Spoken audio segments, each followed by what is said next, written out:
Seeing as how I'm on winter break right now, I have a lot of free time on my hands.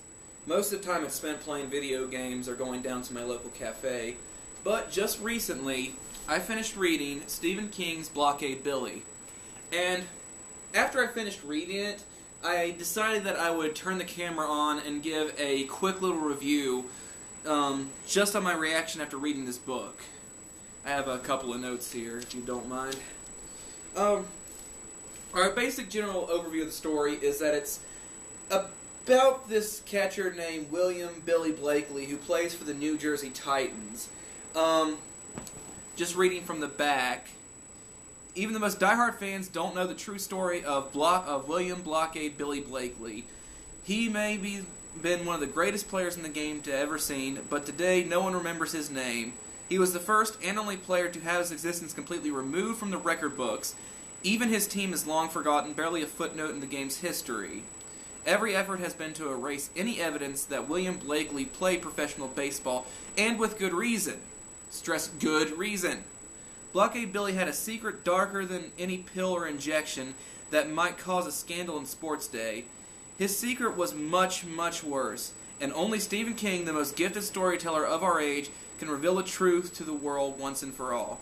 Alright, so as you can tell, it sets up, it's kind of it's a fake biography, basically, detailing this catcher who had this big scandal, apparently, that even pills or steroids couldn't break.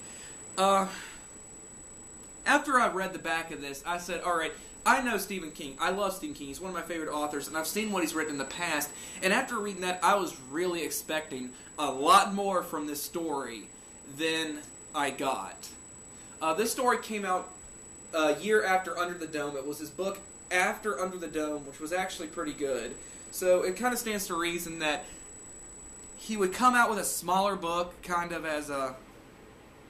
what's the word I'm looking for? To not top his original one. So this one wasn't going to top Under the Dome. Everybody knew that.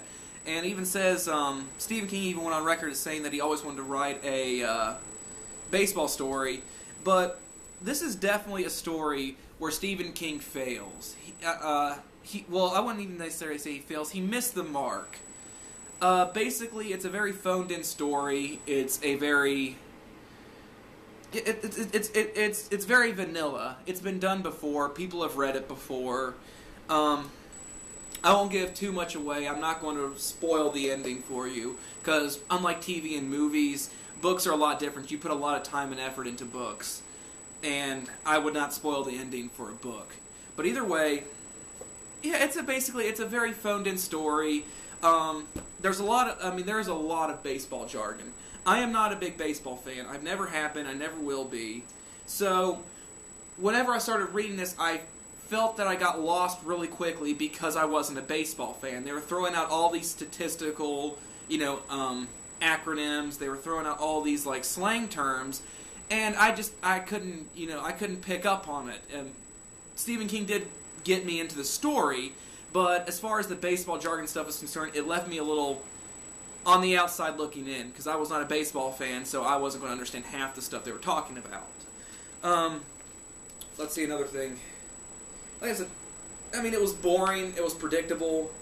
Once again, I'm not going to give away the end, but the ending is a very, very huge letdown. It's a big build-up to little payoff. It was kind of some criticism that he faces in some of his shorter stories, is this big build-up, and then it just kind of falls apart. Whenever I read the back, I read the back of it to you just a minute ago.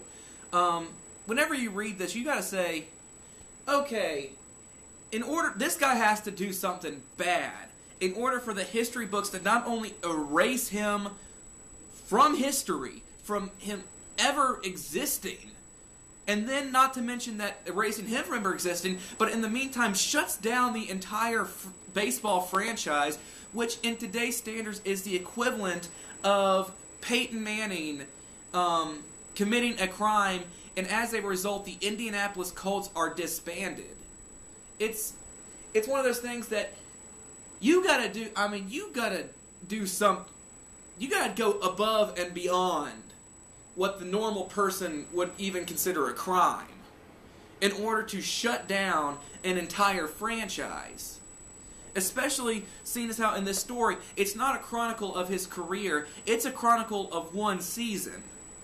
Of one season of him having a stellar career, and then because of something he did, he is erased from the record books, and they erase his entire team from the record books.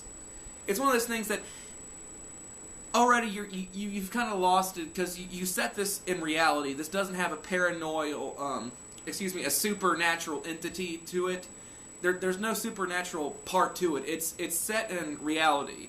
Technically, this could happen in real life. So you got to come up with a really legitimate reason why the New Jersey Titans, which he played for, and this player is completely erased, and not just erased because anybody can erase somebody from the record books, that you're not even remembered.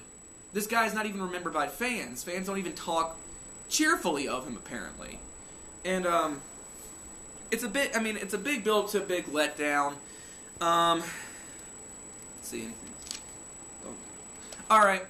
Basically, I think what all this comes down to is that Stephen King has reached that point in his career, well, that he can pretty much write whatever the hell he wants. He could write anything, and it will be published, because people will buy it. I mean, I bought it.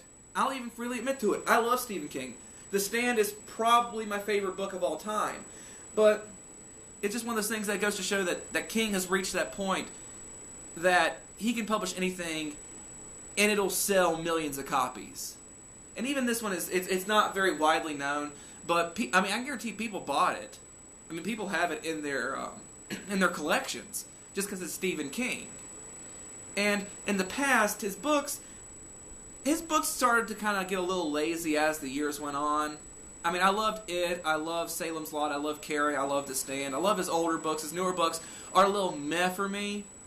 But there has not been a story yet that has actually proved that he could just write whatever the fuck he wants and get it published than Blockade Billy, which is basically what it even, like I said, as I said earlier, Stephen King even goes on record as to saying he always wanted to write a old school baseball story. And he got his wish. He got to do it. He just had to build up enough fame to the point where he could and publish it. The only other thing, there's also a short story called Morality in the back. It's boring. It's boring. There's nothing really bad about it, but there's definitely nothing good about it. Stephen King's short stories are always kind of a hit and miss, and Morality is one of them. It was definitely a miss. But overall, on my scale of 1 to 5, 1 being total shit, 5 being fantastic, I'm going to have to give it a 2. It's not horrible. It's not the worst thing I've ever read, but at the same time, it's not good. It's not good. I don't recommend you picking it up. But other than that, I will see you next time.